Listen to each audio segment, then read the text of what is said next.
Welcome back to Chapter 16 of The Secret Garden. Every night I read out loud to you from a book, and tonight's book is The Secret Garden.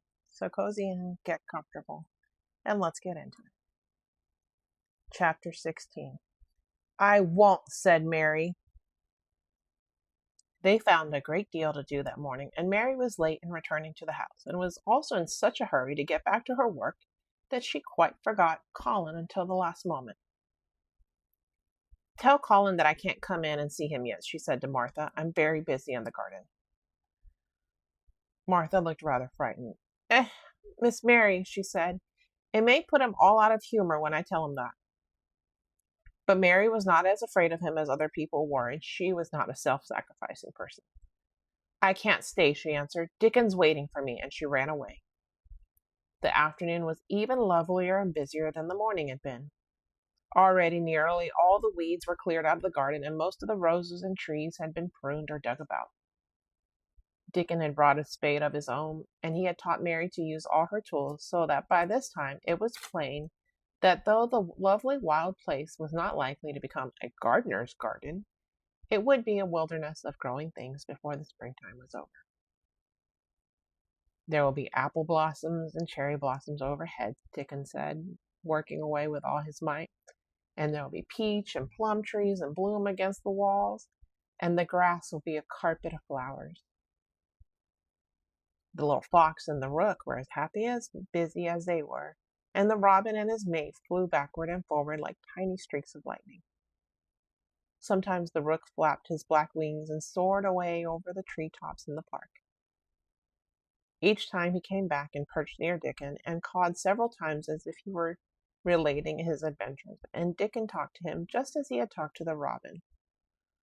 Once, when Dickon was so busy that he did not answer him at first, Soot flew onto his shoulders and gently tweaked his ear with his large beak.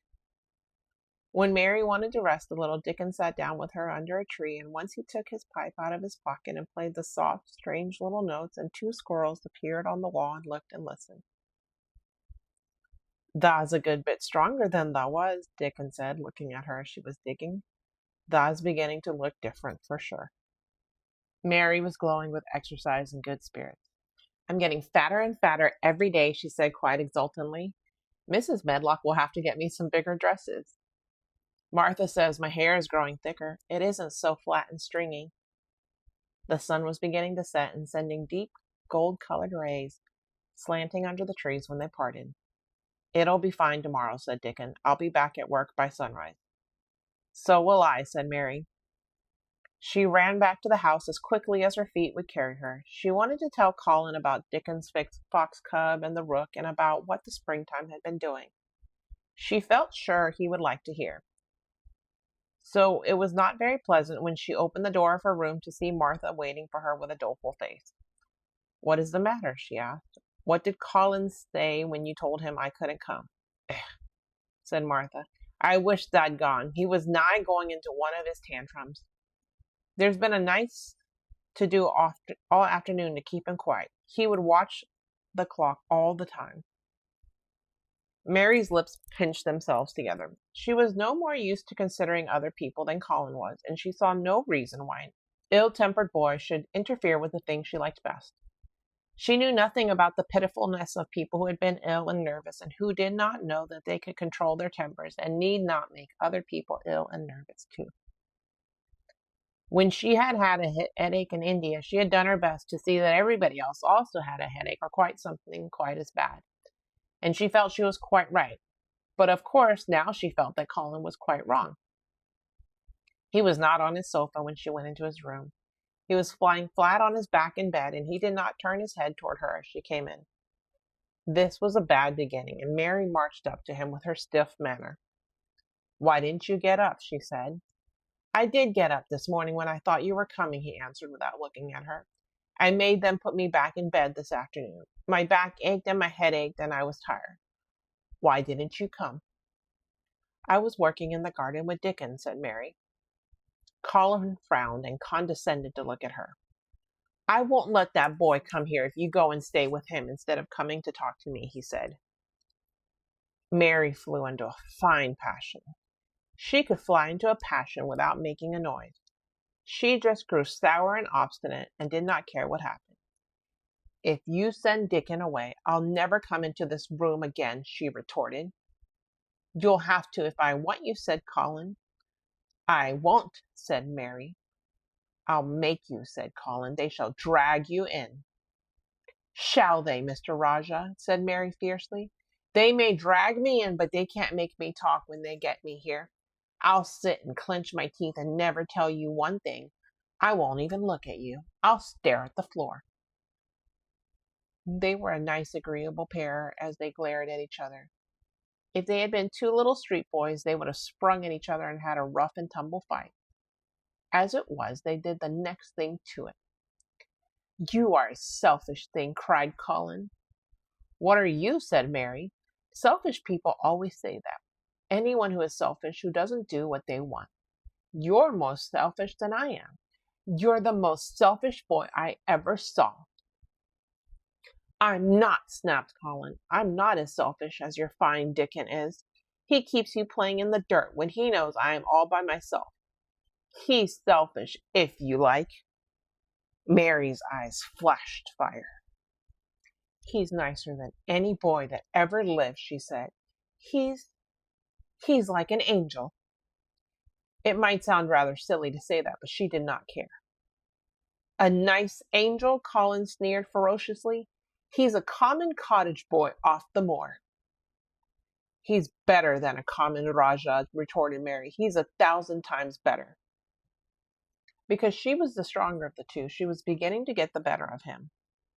The truth was that he had never had a fight with anyone like himself in his life, and upon the whole it was rather good for him, though neither he nor Mary knew anything about that.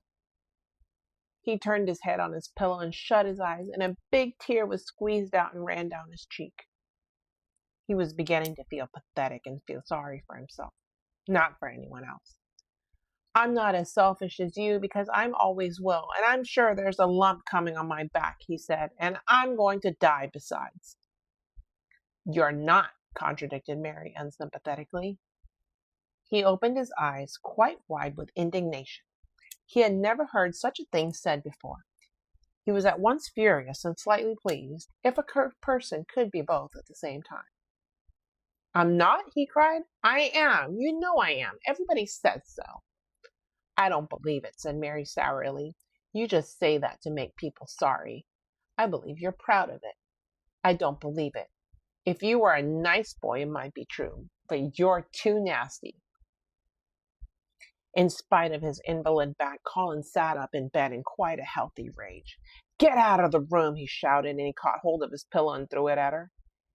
He was not strong enough to throw it far, and it only fell at her feet. But Mary's face looked as pinched as a nutcracker. "I'm going," she said, "and I won't come back." She walked to the door, and when she reached it, she turned round and spoke again. "I was going to tell you all sorts of nice things," she said. "Dickon brought his fox and his rook, and I was going to tell you about all of them. Now I won't tell you a single thing." She marched out of the door and closed it behind her, and there, to her great astonishment, she found the trained nurse standing as if she had been listening, and more amazing still, she was laughing.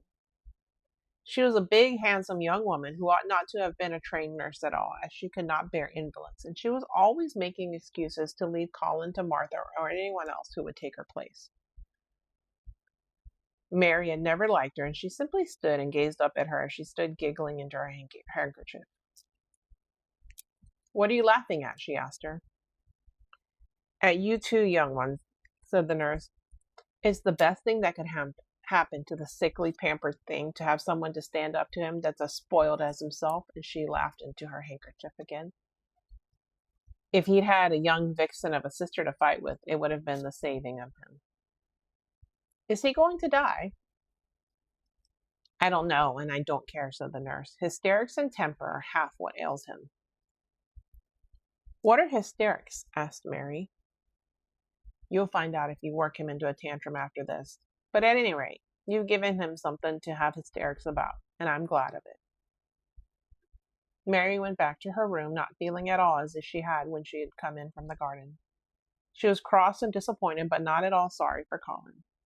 She had looked forward to telling him a great many things, and she had meant to try to make up her mind whether it would be safe to trust him with the great secret. She had been beginning to think it would be, but now she had changed her mind entirely. She would never tell him, and he could stay in his room and never get any fresh air and die if he liked. It would serve him right. She felt so sour and unrelenting that for a few minutes she almost forgot about Dickon and the green veil creeping over the world and the soft wind blowing down from the moor. Martha was waiting for her, and the trouble in her face had been temporarily replaced by interest and curiosity. There was a wooden box on the table, and its cover had been removed and revealed that it was full of neat packages. "Mr. Craven sent it to you," said Martha. "It looks as if it had picture books in it." Mary remembered what he had asked her the day she had gone to his room. "Do you want anything? Dolls? Toys? Books?" She opened the package, wondering if he had sent a doll, and also wondering what she should do with it if he had. But he had not sent one. There were several beautiful books, such as Colin had, and 2 of them were about gardens and were full of pictures. There were 2 or 3 games, and there was a beautiful little writing case with a gold monogram on it and a gold pen and inkstand. Everything was so nice that her pleasure began to crowd her anger out of her mind. She had not expected him to remember her at all, and her hard little heart grew quite warm. "I can write better than I can print," she said, "and the first thing I shall write with that pen will be a letter to tell him I am much obliged." If she had been friends with Colin, she would have run to show him her presents at once, and they would have looked at the pictures and read some of the gardening books, and perhaps tried playing the games. And he would have enjoyed himself so much, he would have never once have thought he was going to die, or have put his hand on his spine to see if there was a lump coming. He had a way of doing that which she could not bear. It gave her an uncomfortable, frightened feeling, because he always looked so frightened himself. He said that if he felt even quite a little lump someday, he should know his hunch had begun to grow. Something he had heard Mrs. Medlock whispering to the nurse had given him the idea, and he had thought it over in his secret until it was quite firmly fixed in his mind. Mrs. Medlock had said his father's back had begun to show its crookedness in that way when he was a child. He had never told anyone but Mary that most of his tantrums, as they called them, grew out of his hysterical hidden fear. Mary had been sorry for him when he had told her. "He always begun to think about it when he was cross or tired," she said to herself, "and he has been cross today. Perhaps he has been thinking about it all afternoon." She stood still, looking down at the carpet and thinking.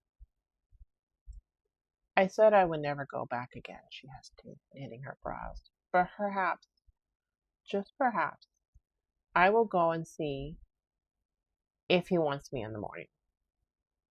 Perhaps he'll try to throw his pillow at me again. But I think I'll go." Chapter 17, tomorrow, 9 p.m. Central Standard Time. Hope is knowing that people, like kites, are made to be lifted up. Good night, my little tomato. You are better than enough.